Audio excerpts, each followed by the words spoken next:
From the NewsChannel 5 network, this is Inside Politics. Hello, everyone. I'm NewsChannel 5's political analyst, Pat Nolan. Welcome to Inside Politics. This week, the attention of the nation and indeed the entire world has been on the first meeting between U.S. President Joe Biden and Russian President Vladimir Putin. The summit was the last event on Mr. Biden's first overseas trip as America's chief executive. His itinerary also included sessions with the G7 leaders and the NATO officials, which were meeting in Europe. What does it all mean that America is back, as the president repeatedly said during his journey? And what does being back mean?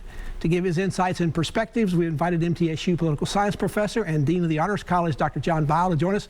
Dr. Weil, welcome back to the program, and thank you for joining us. Good to be here. The president said it repeatedly over and over again, but what does it mean America is back?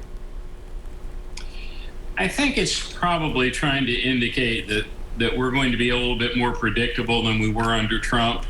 One of the things, that was very obvious, Trump almost approached some of our allies more like adversaries, and Biden seems to be, particularly when it comes to NATO, sort of assuring everybody that, things are back to normal, if you will. There's a steadier relationship. They can count on us. One of the problems, of course, is Biden is that he can't guarantee that he will be president 4 years from now, or even that another Democrat will be president then. Was there another audience for Mr. Biden as well, the domestic one back here at home, to show Americans how he will be different and maybe tougher than his predecessor about Russia?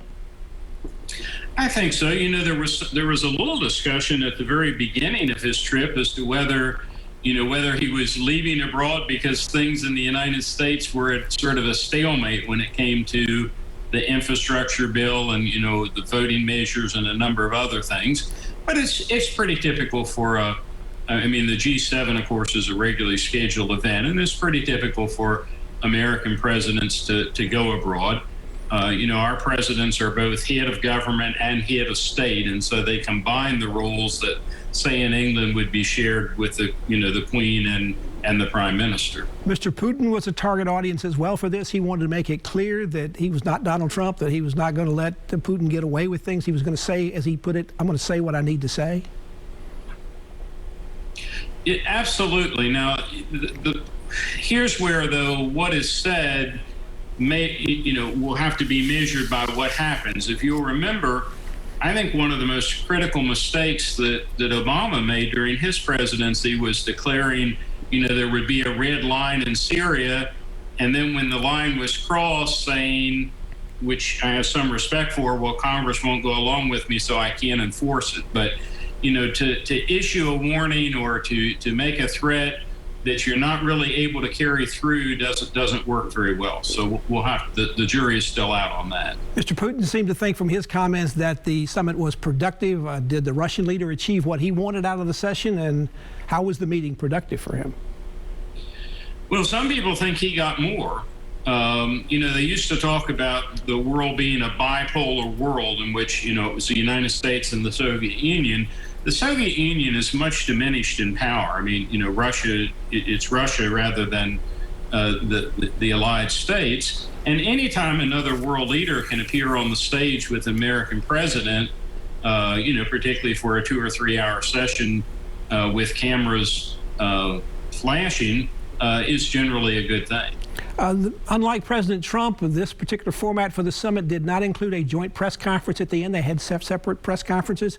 Was that because the president didn't want to be in the room when the Russian president would often change the subject and start comparing the problems in his country, the repressions for media, the repressions for political allies, to what happened with the insurrection that went on at Capitol Hill here in this country on January 6th? That was probably part of it. The other thing that's maybe more notable is, and I think a little bit troubling, when Trump met with the Russian leaders, my understanding is he didn't have anybody else in the room with him. And Biden made it clear that, his Secretary of State or somebody from the National Security Council was going to be there.